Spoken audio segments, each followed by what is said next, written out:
Thank you. Thank you so much, Sibyl and Das ESSZIMMER for inviting me and my peers to exhibit with you. When Sibyl and I originally started to talk about having something in the gallery, we talked about the point of departure was reference systems. And for me, at that very time, when I was thinking about references systems, it held two other connotations. One is that I, throughout my artistic practice, have been working extensively with artist rights and artist politics in terms of who is included, who is excluded, how do we enter, how do we re-enter an art scene. And the other point of departure stems from what was very active at the time we started to talk about the exhibition, and that is Sweden being a country in between two superpowers or two blocks. So throughout my artistic practice, I have extensively worked with an exhibition called State of Mind, not present in this exhibition, where I came to know a lot of artists and activists in Russia, Ukraine, and Belarus. And always we end up being referred to from the country we belong to, not necessarily for what we do, and also the whole issue of us being born in a certain country makes it challenging to work in other countries. As artists, we have a little bit of flexibility because we can always say we don't work, which is always true because we rarely get paid. So you see how things are interlaced with each other. So I'm running a program, a residency program on an island in northern Sweden. And on this site, I try to create as reasonable conditions as possible for an array of artists. And what does that mean in terms of reference systems? Well, the way I see it is I embark on a path where I present alternatives. Sometimes we just need a space where we can reset and rethink and try things out and also have a kind of fast response to things. Now you're getting to see that the way I think is rather layered, and they tap into various reference systems in that case. But let us return for a little bit to the scenario of being an artist and what it means. And for the art scene itself, which is basically today you can get points for how many solo shows you have and what you sell for. So it becomes kind of a competition to be an artist. And the way I see the artistic practice is that we have a responsibility towards society to create a bit of friction, to allow for uncertainties, to allow to rethink the way we are doing things in society. So for the solo show, for me, it was important to invite other artists who also in various ways work with what it is to be an artist or what it means to function in society, what it means to be perhaps also in various ways abused by society or marked by society.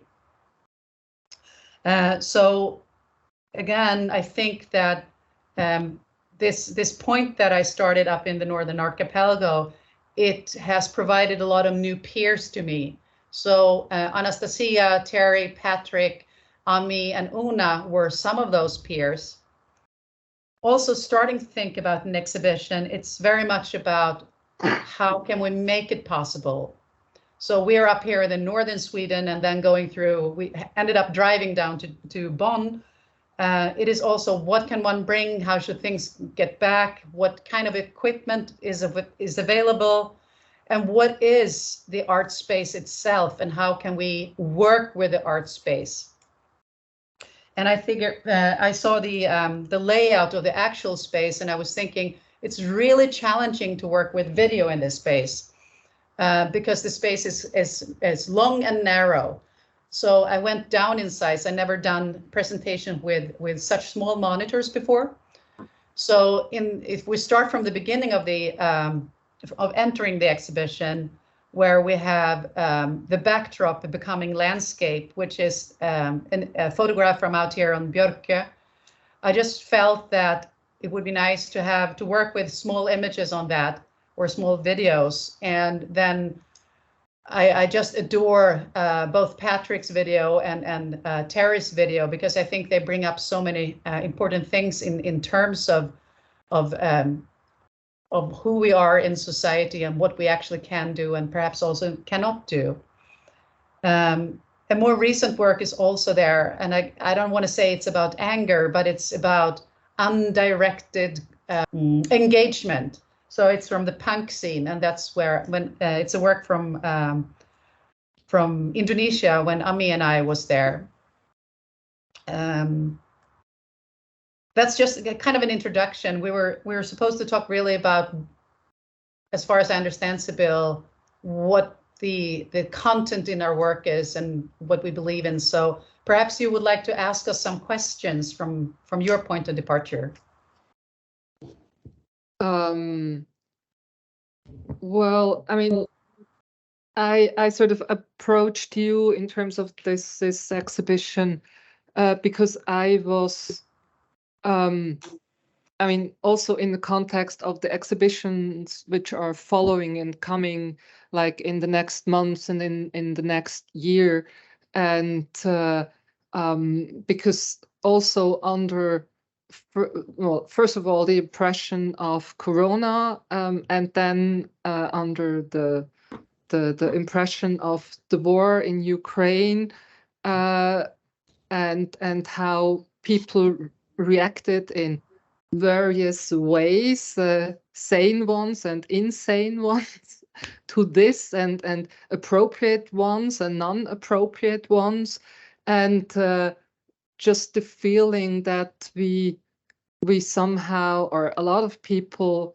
have issues because they're not used to they are used to this kind of sort of stable conditions, which makes them unable to react appropriate when the conditions are less stable. And one term of I mean, and in that context, like the term of resilience sort of is now like a really fancy word used in a lot of places. And then above all those issues, also the climate, the topic of climate change is also becoming bigger and more touchable and more experienceable for a lot of people. So that sort of adds up to all the other things, and it's like an overflow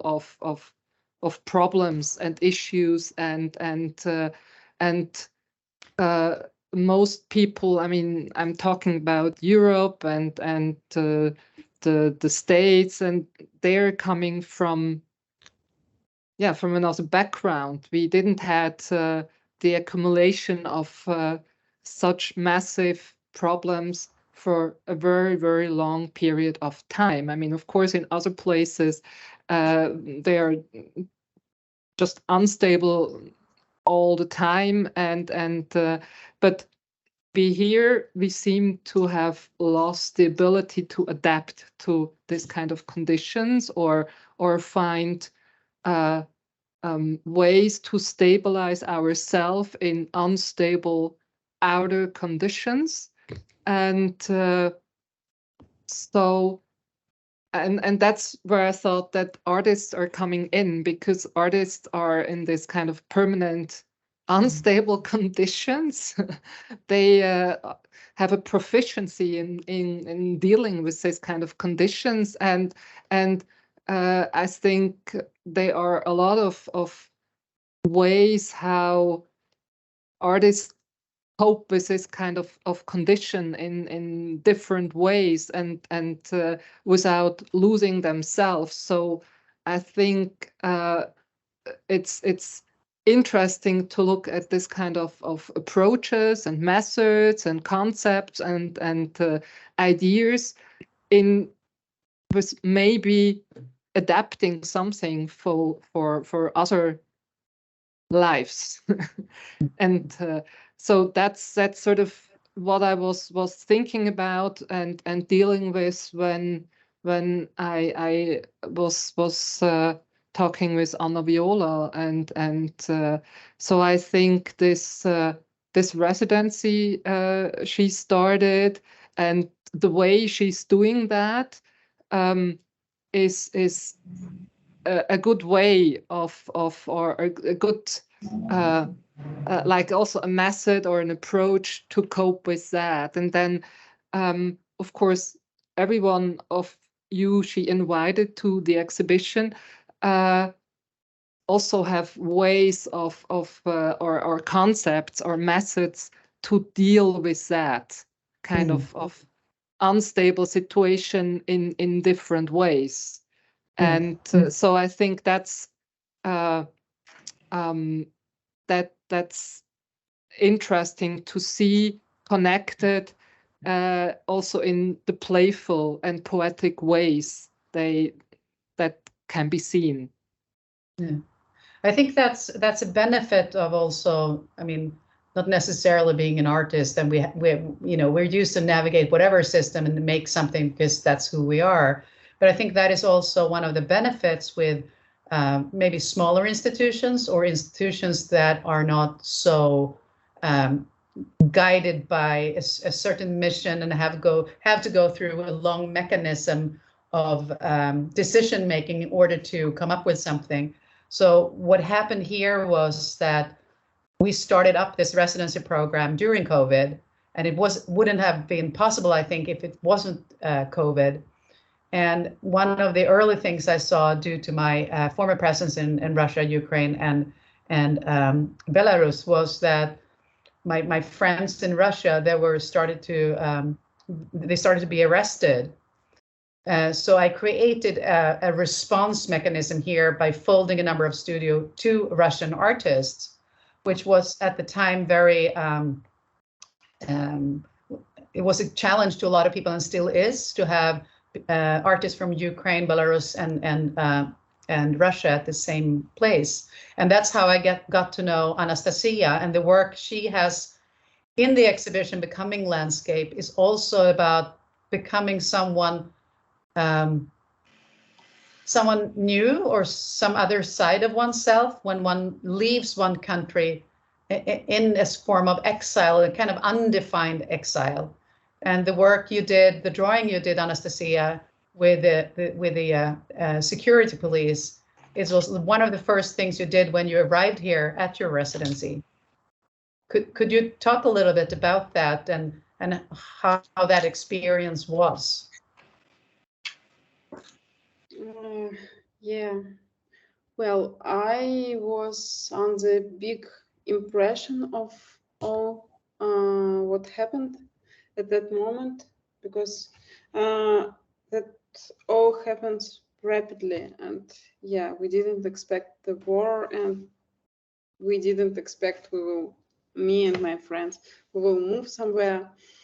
And yeah, and I didn't know English well at that moment, so I was very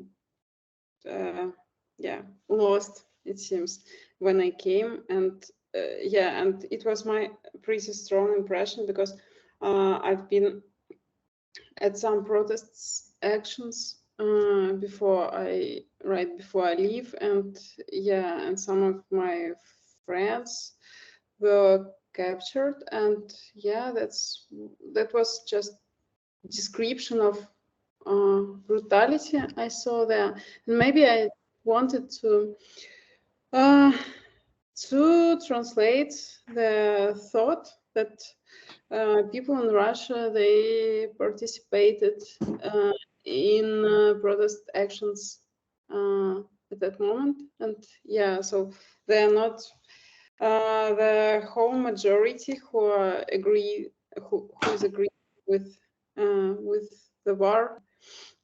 So that was my thought. And yeah, and I had a workspace and big canvas, so I did this to just occupied myself somehow and to maybe feel some relief from my thoughts and the situation, the everything, because my family is there in Russia. So yeah.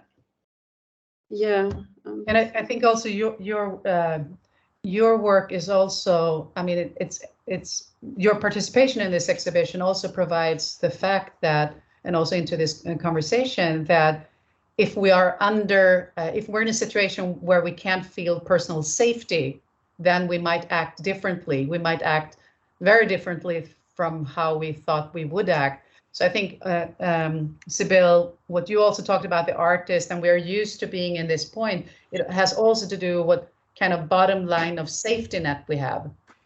So if we have no safety net, it's impossible to be radical. And I think a nice metaphor for that is Patrik's video. Could you mention a little bit for those who haven't seen your video, Patrik, how would you describe that video visually? Oh, it's pretty straightforward. I try to row a boat, which is more holes than board. So it's not just leaking; it's under the water. But I'm still trying to row it, and in the end, I fail and go into the sea. And the name of the boat is also Ambition. Yeah, I mean, boats tend to have names, and Ambition is not necessarily a female name, which is the tradition for boats, but Ambition is it's one of those things that has in contemporary life, it's a good thing to have ambition, but I noted that when I wake up in the morning and I have no ambition, then I am at ease and at peace with the world. Yeah. Because ambition, by kind of definition, is a bit aggressive. It wants to take one individual from one situation to another, and it has to do with improvement and with progress and all those things. And I just thought it was interesting to have something that would be doomed to fail from the beginning, and call it ambition. Yeah. And then at the other side of the spectrum, Thierry, we have your video. Could you frame that a little bit for us as well? I can.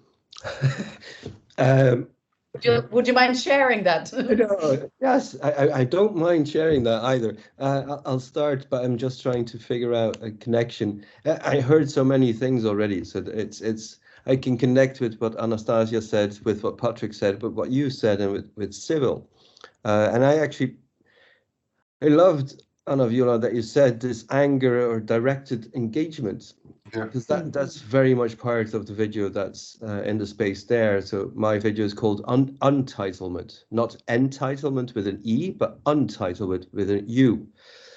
And it's also to do with these unstable conditions and that non-proficiency of dealing with that as an artist, because you're a human being.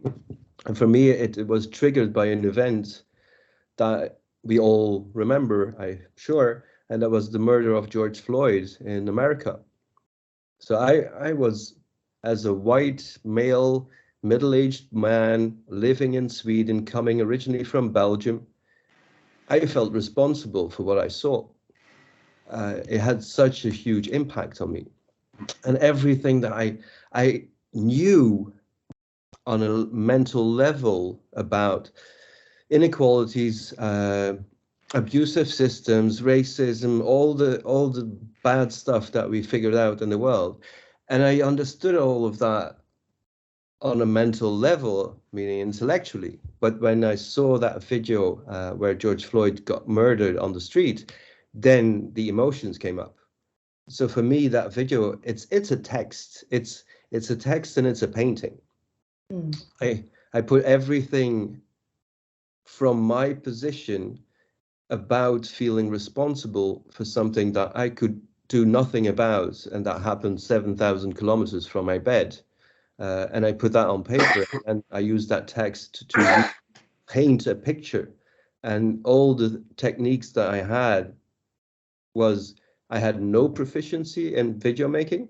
So I just started figuring out, like, okay, this can be my gesso, this can be my oil, this can be my varnish, this can be that. And I use that as layers to paint a picture that I believe is all about white guilt to start from. But I hope it's also about figuring out the next step, and that is getting rid of that entitlement with an E and starting to figure out how to be untitled.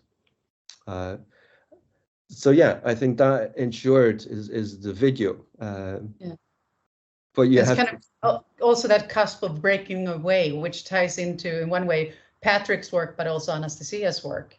You're breaking away from one kind of reference system and try to, with the process of the work, kind of grasp what could be the next step instead of keep repeating.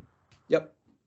I'm also thinking about what we all work with is, in one way or another, we can call it counter spaces or counter publics, or even public sphere or public space, and the hybrid or the various steps in between. And for me, it's also interesting to, I mean, we all come from visual arts, and Ami comes from dance and choreography. So it's another aspect of what space is and how we question space and how we make space. So we perhaps facilitate video, both you as a dance and dance practitioner and choreographer, and us as visual artists. But then we embarked on a joint project that we stumbled upon, which is also in this first piece as you enter the exhibition, and it's called Fuck the System. So that's also one ambition. Yes, so I mean, I could talk about the screen dance piece with Alfie Janto, but let's start with we encountered the punk scene in Bandung, Indonesia. I was part of the punk scene in Gothenburg, Sweden when I was a teenager, and my brother happened to play in one of the bands that they were really hated at the time. But they did play in London, in Finland, in Sweden. They released an album in Brazil even. But it was they were hated by many and they struggled a lot. And then as the years went by, most of them stopped playing. They were living a quite tough life, because it is a hard ambition to fuck the system, actually, and they made it really their lifestyle. So for me, I heard then that it's like 40 years later, this band ESSZIMMER, that is the name of the company that kills the insects if you have problems with insects in your house. Exterminators. That they are like a legendary punk band all over the world. And now they are making a documentary about ESSZIMMER. So my brother is there talking about it, and we wanted to. Since we were going to Indonesia, we found several bands that were they grew up with the music of my brother. So it was just very remarkable and maybe a bit shocking to understand what the same kind of anger that I felt growing up in Sweden, being frightened of systems, of the Cold War, nuclear, everything that we processed as kids, and thinking about how is that translated in a different culture? What does kind of Swedish debate mean in Indonesia? And then as we talked to the bands, it was, of course, you feel the energy. It's like that's the first thing. It's like maybe it's a way to direct something. but definitely the songs, when they were not playing my brother's music, I mean, like copying, or like, is it called cover maybe, they did write their own music in the same style, and it was of course criticizing governments, I mean, taking down the rainforest. So it was actually the same fear of mad politics and destroying the environment. But 40 years later, so yeah, it was quite surprising and shocking and wonderful also. Can I say something about that? Because I think that's a very good description of the importance of art. That it is a channel. It's a way to sort of direct these kind of energies into places that perhaps are a bit more constructive than burning cars and smashing up buildings and stuff. But also something that you said in the beginning, Sibylle, about, and Anna Viola too touched upon, the artist being responsible in society for, showing new ways, and also maybe to show how this resilience, or how we cope with these situations, that art can be very useful in that manner. And as I'm saying that, I'm thinking, that's fucking awful. I don't want art to be useful. I want art to be art and not an instrument for therapy but maybe it is. Maybe it can be both. Maybe it can be art for art's sake and art for, making the world a little bit of a better place. And I'm yeah, I'll stop there. No, I would, sorry if I step in, but I think I agree in what you say, and it can be, it can be like a terrible idea, and it could be like a wonderful idea that art is helping in that. But in the end, I think art is always, it's not bringing a solution, but it's always hopefully opens up possibilities, and when people are stuck with things, and then to deal with art, it can relieve, and it can help that you see something behind, like the blockage that you have, and you're not getting any kind of further. So it can open up spaces, like also physical but also mental spaces. So I think that's where it also comes back to, like the exhibition actually we're talking about. That's I don't know if it's the same case in Germany, but I mean, what we see in Sweden now is that we get to a point where funding, for instance, for the arts, it's being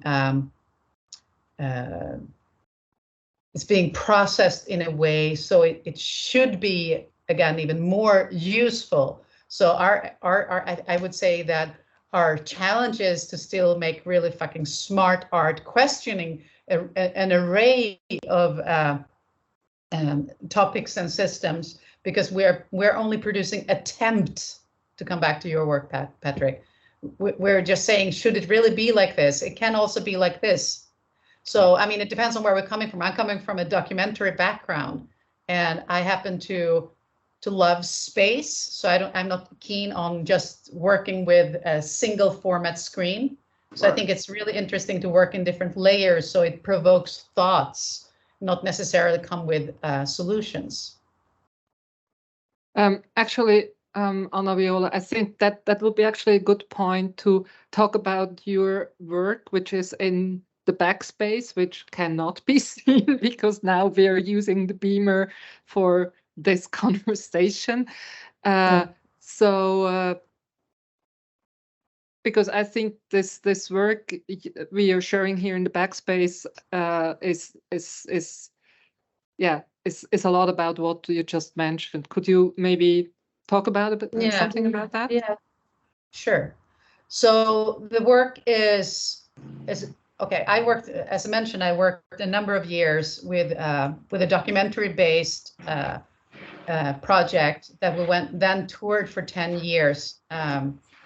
And after that, I thought, never again I will work with Russia. Then I got invited to a residency, and I was supposed to write something about community and which community I wanted to work with. And this was like 2 years. This was 2014, so 2016 or whatever it was. So then I looked at Cleveland in this specific case. So Cleveland happens to have a large Soviet and Russian immigrant and expat community. So for me, that work is partially about that community, partially a portrait of Cleveland, but it's also dealing with my own upbringing in Sweden, being in between, in an in-between position, in between the East and the West, the good and the bad, and the good and the bad can shift, of course. So it's a lot about agency and who you are in society. And the work itself, it's in a series called Imperial Differences, and each video has its own name. So it's an installation that is kind of questioning you, who you are within the system and what are the potential fears within that system. When I originally started this, or even before arriving to Cleveland, there was a tendency at various online video channels or TV stations or whatever, like Netflix, etc. And the tendency was that there was an re-implementation of Red Scare. So I thought I was going to work with Red Scare, but I realized that people didn't really want to talk about Red Scare. They wanted to talk about the scare of Putin. So it kind of shifted in that sense. So it's one could see it as an embryo to sociological study, of course. But for me, it is all those things that are grasping towards things. We're not sure, we're not certain, but when we compile a number of voices, something emerges from that. We have this one guy, he is of a Jewish descendant, so his whole trajectory was that he was very embedded in a Jewish community when he arrived. So he had it was in one way pretty simple, but both he and his wife, they explained like one of the most challenging things of arriving to Cleveland, to the US at the time, was that the day was filled of decisions of you have to decide whether you should do this or that. It could be, should you have this for breakfast or that for breakfast? So a number of choices that they were exposed to in a way that the old Soviet system didn't really train people in, because it was part of that system. So it's interesting also by asking rather open questions what people can get into. And talking about people, it's also that I have developed a methodology where I believe that really interesting things happen at the first time we meet. So therefore, I only went to these people one time for 1 hour. And I figured out, like, how can I make myself comfortable? How can I make them comfortable? Being a one-person team, asking the question, recording the sound, and doing the video and the light. So I asked each person to do a very simple thing, that was to peel a potato. So that was kind of to break the ice. They peeled the potato, I filmed they peeled the potato, and I thought this would be a bridge because there are a lot of connotations to potatoes within Russian culture. But the project itself also has a link to something that happened in Moscow in 1959, which was a world fair, but the only country participating was the US. So it was really about marketing American products to the Soviet market. And in one of these model homes, at the time you could, from the Sears catalog, you could order a full house with all its furniture and whatever you have in a house from a catalog just by checking boxes. So it became a dialogue in between, or a kitchen debate, I should say, between Nixon and Khrushchev. So that's the reason why we are in kitchens. So we have on one side the formal side, which is the kitchen debate. And then we also know from the Soviet days that the place where people could actually talk and be honest to each other was in three places. It was in the kitchen, on rooftops, or in forests. So it's kind of a double connotation to be in the kitchens. Wow. What else would you like me to say, Sibyl? Well, maybe you could also, when we're already with your works, say something about your work in the front space, where essentially just your face is visible on the screen, and where you have to look for a longer period of time to see that it's actually a video and not just like an image, and it's sort of, it comes in a very quiet and unspectacular way, but like and even when we listen to it, because we are sort of we don't really understand what's happening, but so maybe you can talk about that. It becomes also it's the opposite of unspectacular. It's also Right. frightening a bit. Yeah. That work, or I should start like this. Whenever I exhibit, I see the exhibition itself as an artwork, as a total installation. So without the participation of all of you others, it wouldn't have been what it is. So I would like to say thank you to that before I go into an individual work. This work links also to despair in one way. It links to something happening far away. It's something that is also about giving voice. And back in 2014, I happened to be in California, and I saw the elections going really sour in Sweden.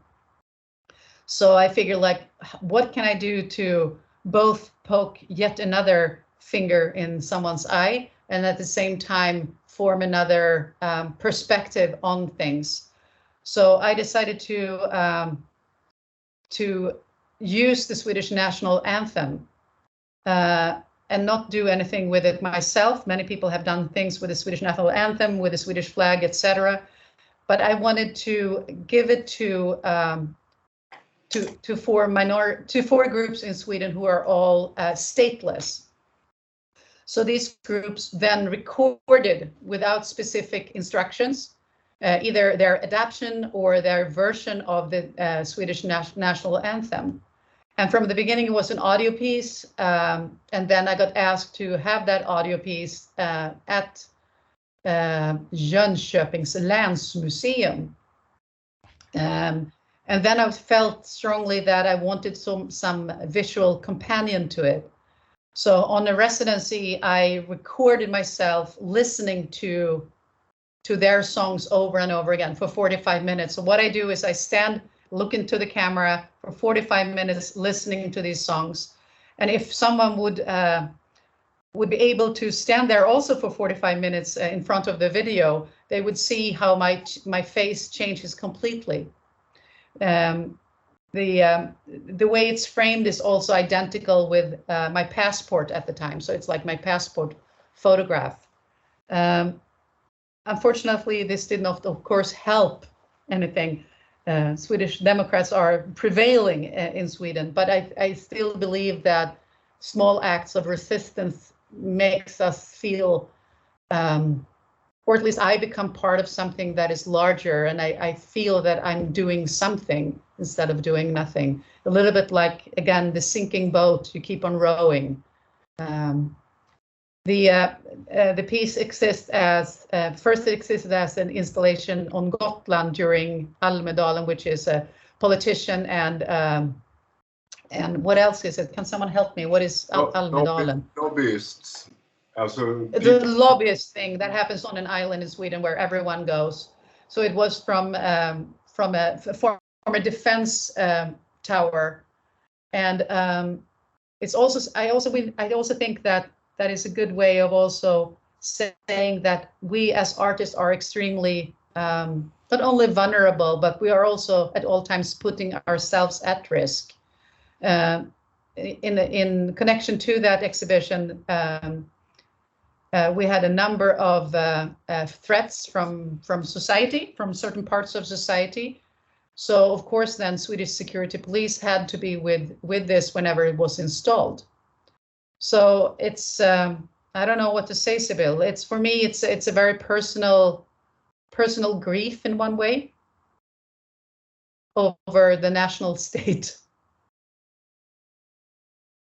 Yeah, but yeah, I think it's in this, there are different ways to make a statement like that. So you can be very loud, and you can be aggressive, and you can be very quiet. And I think the quietness of this work is making the loudness of the ones who are screaming against it, even stronger. That's so. Yeah. Thank you for bringing that up. That is a word that is with me, regardless whether I compile an exhibition, do a residency, or or a specific work. It is the word linger. I want things to linger. They might not have an impact immediately, but it's something that lingers. You might return to the work. You might return to the work only in your head. So for me, linger is important, and also the lingering that can happen around an exhibition. And that's something that we don't really talk about that so often. It might be that we are, from various points, like, oh, not so many people go to art scenes and et cetera, et cetera. But actually, as an exhibition happens, or as a performance piece is being made, and it is written about in a local newspaper, in a larger newspaper, on radio, et cetera, it gets a second life, even for those who never did go and see the exhibition or the performance. So it becomes a topic in over a coffee, like, did you see this? It was really bad, but then at least it's being brought into some context, regardless whether it's good or bad. So that's one thing that I'm interested in, to make works linger. That's beautiful. I really like that. And I think that's one of the important things about doing art, is that we provide another kind of image and another kind of sensation, because if there wasn't anything to linger on, or anything that would sort of stick in your mind, then we would all be just consuming the other kind of input, which is not necessarily good or productive. Yeah. So, who are you guys in the audience? But before we go to that, 2019, 2020, when I decided to dedicate like 24/7 to building this platform, the residency platform that I met you all through, then it's also important to remember that we have to continue to share. And Thierry, when you did your Kvadrenalen, it was it's an organized attempt to share and to care. And through that, we can linger, we can try new perspectives. We can be bold if we have each other. And I think that that's our strongest weapon, is that we do have each other. So whenever I see something that I think would match some of the artists that has been at Pecan, I send it to them instead of just saying, no, that's not for me. So we have to really come together in order to prevail, I would say. And one thing that we from I would call it the European perspective, we think we have one view of this thing that we formed that is called public space, that doesn't really exist any longer. But that's why it was interesting to see two people in Indonesia, Ami and Alfianto. They didn't speak the same language, So we started out in his space by them improvising. Can you elaborate a little bit on this? Yeah, and talking about systems, growing up as a girl in Sweden and trying to become a professional dancer, choreographer, it was a bit difficult because dance is quite young in Sweden. I think it has a stronger history in Germany, for example. So it made me, I found something called screen dance. And it's a growing field, and it's a community of people who are finding a release where choreography doesn't have to be put up in theatrical spaces, but they can it can happen anywhere in society. And through this screen dance community, I found a really passionate person in Bandung, Indonesia, who created his own screen dance festival. So he screened my work twice. So now it was the time to finally meet him.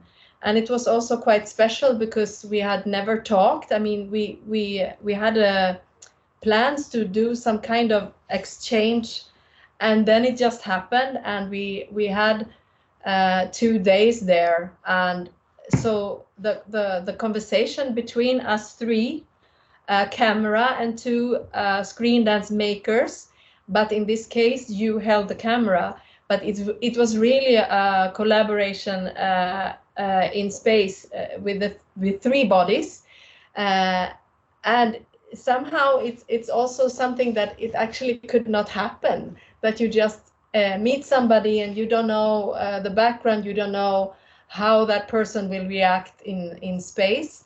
But it became quite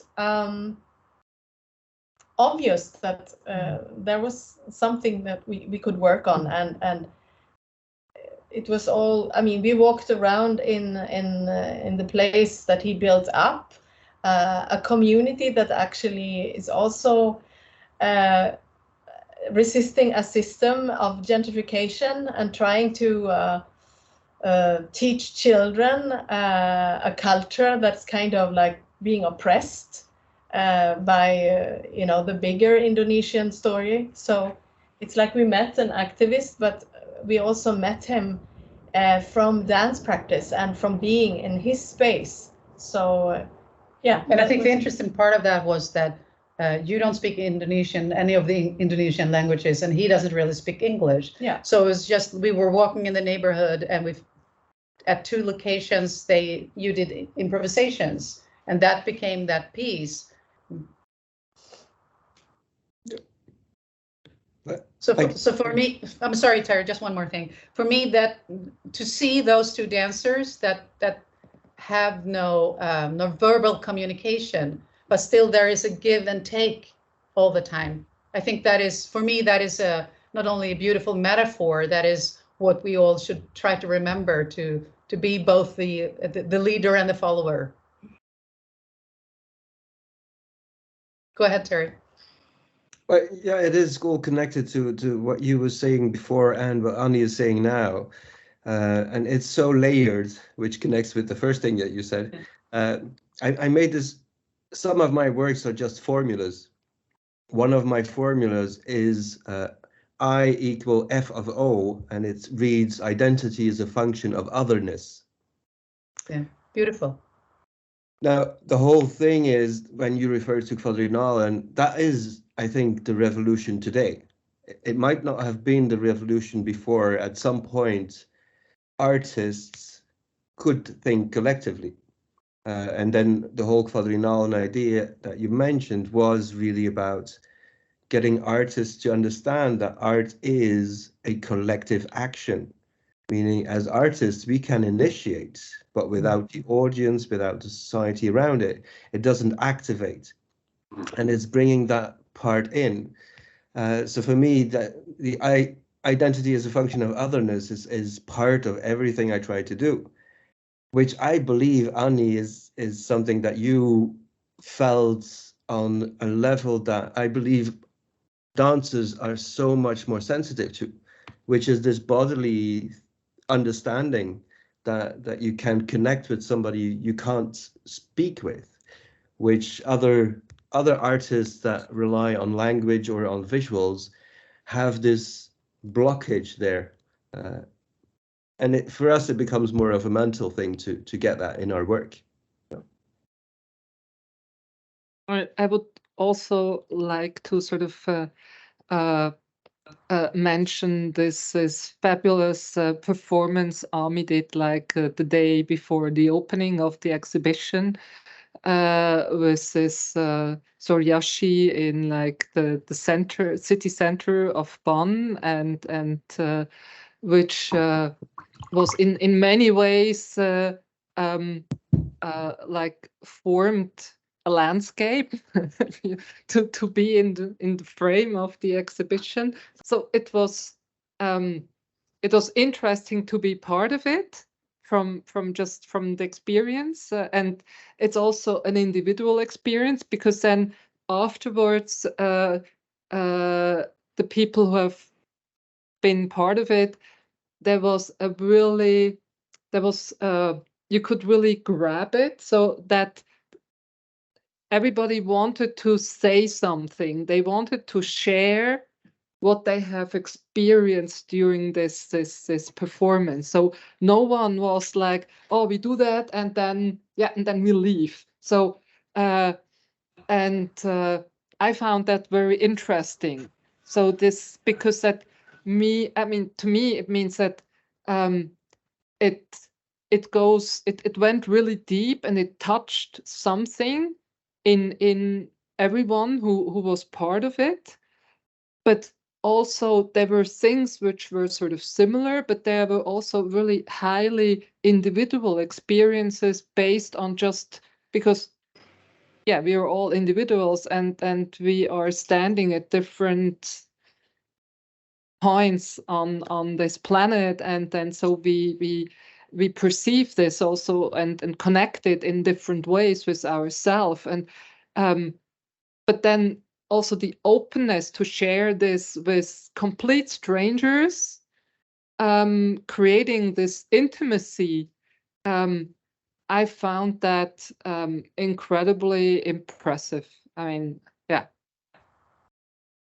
Yeah, thank you. I can give a background to it. I mean, it resonates to what we are talking today. It's an artistic practice that lingers.